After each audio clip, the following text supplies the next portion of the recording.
काही आणखी गोष्टी म्हणजे आपण पण जरा सांगा की काय साधारणपणे, कारण तुम्ही स्वतः कदाचित भरत असाल टॅक्स किंवा तुमचे काही मुलं असतील, आणखी नातेवाईक असतील, काय साधारणपणे याचा परिणाम होऊ शकतो? लोकांच्या खिशामध्ये पैसे वाचतील, क्रयशक्ती वाढेल असं वाटतं का?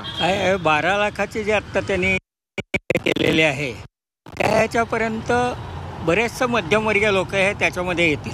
बरोबर. आणि त्याच्यावेळेला त्यांना याचा फायदा हा जास्त होईल. पण ज्यांचं उत्पन्न हे जास्त असेल, मी असं म्हणेन की ज्यांचं उत्पन्न साधारण 1.5 लाखाच्या किंवा 2 लाखाच्या वर आहे, त्यांना मात्र पुढचे स्लॅब काय आहेत हे देखील एक लक्षात घ्यायला लागेल. पुढच्या स्लॅब जर आहेत त्या ठेवल्या असतील किंवा वाढवल्या असतील तर कदाचित याचा बेनिफिट त्यांना मिळेल की नाही शंका आहे.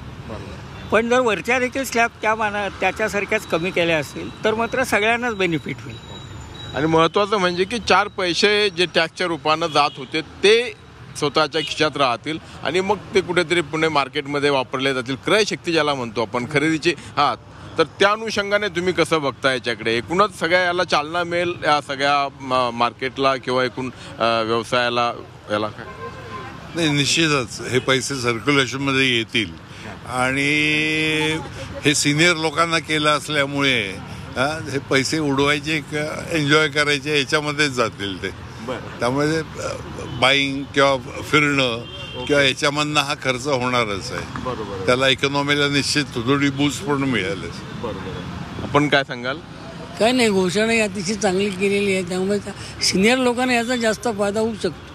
बरोबर. आणि ज्यात प्रामुख्यानं जी पुढची पिढी आहे, सिनियर लोक आहेत, पण आता जी पुढची पिढी आहे त्यांना आता बघतो आपण IT मध्ये पॅकेजेस असतात 8 लाख 9 लाख 10 लाख, आणि त्या मुलांना पण काय करायचं टॅक्स म्हटलं तर असा प्रश्न पडत असतो. तर त्यांच्यासाठी ते अधिक म्हणजे कुणाला कदाचित घर घेणं कुणाचं स्वप्न असू शकतं, कुणाचं आणखी काही गाडी घेणं स्वप्न असू शकतं. त्या स्वप्नांची पूर्तता यातून होऊ शकते नाही. पण जसं यांनी म्हणलं की तरुणांचं कसं आहे की त्यांना खूप प्रकारचे ताणतणाव आहेत. त्यातला हा आर्थिक ताणतणाव त्यांचा कमी झाला, कारण का 12 तास 15 तास काम करतात, ते ट्रॅव्हल करतात, त्यांना प्रत्येक गोष्टीवरती टॅक्स म्हणजे पगारातनं टॅक्स जातो आणि प्रत्येक गोष्टीवर त्यांचा टॅक्स पडतोच परत. तर त्यांना हा थोडं रिलॅक्सेशन मिळेल की ते कौटुंबिक जीवनात आपण मुलांवरती आईवडिलांवरती खर्च करू शकतील. त्यांच्या दृष्टीने फायदेशीर आहे. तुम्ही काय सांगत होतात? हे म्हणल्याप्रमाणे की वरच्या लेवलच्या लोकांना काय त्यामध्ये फायदा होईल, त्यांनी दिला असेल स्लॅबचं तर जास्त फायदा होईल ना, म्हणजे ITच्या लोकांना वगैरे, कारण त्यांच्या रेंज वरची असते. त्यामुळे आता 12 लाखाचा सिनियर लोकांना फायदा आहेच. ते चांगलं आहे, फक्त एवढंच चांगली गोष्ट आहे. तर ओव्हरऑल तुम्हाला असं वाटतं की सरकारने अपेक्षा भंग केला नाही असं तुम्हाला वाटतंय? थोडाफार नक्कीच. तुम्ही अपेक्षा भंग केला नाही आणि एकूणच ज्या सगळ्या आपल्या अर्थकारणावरती, आर्थिक देशाच्या स्थितीवरती जे प्रश्न उपस्थित होते, देशाचा ग्रोथ रेट असू द्यात किंवा आणखी काही गोष्टी, तर ह्या सगळ्या गोष्टी हे सगळे जे आरोप असू द्यात, टीका असू द्यात किंवा डाग हे पुसले जातील असं वाटतं तुम्हाला? नाही, प्रयत्न तर चालू आहे, हे तर दिसतंच आहे की इकॉनॉमी सुधारावी, लोकांना बेनिफिट मिळावा. तर you can say it's a good step going ahead.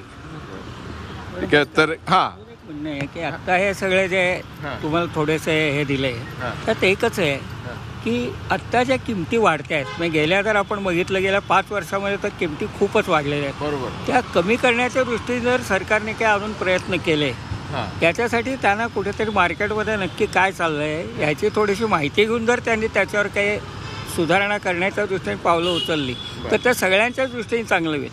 नाहीतर आज खरं सांगायचं तर मध्यमवर्गीय आणि मध्यम वर्गाच्या खालच्या सगळ्यांनाच आत्ता जे काय महागाई वाढली त्याचा नक्कीच त्रास होतो. त्याच्यामध्ये जर काही सुधारणा चांगली झाली तर सगळेच लोक त्यांना दुवा देतील.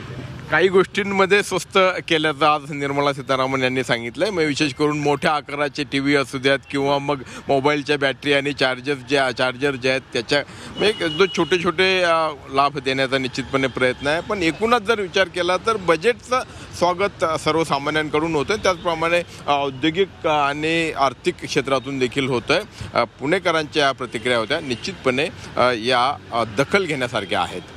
व्हिडिओ जर्नलिस्ट कामेसह अरुण मेहत्रे, झी 24 तास, पुणे.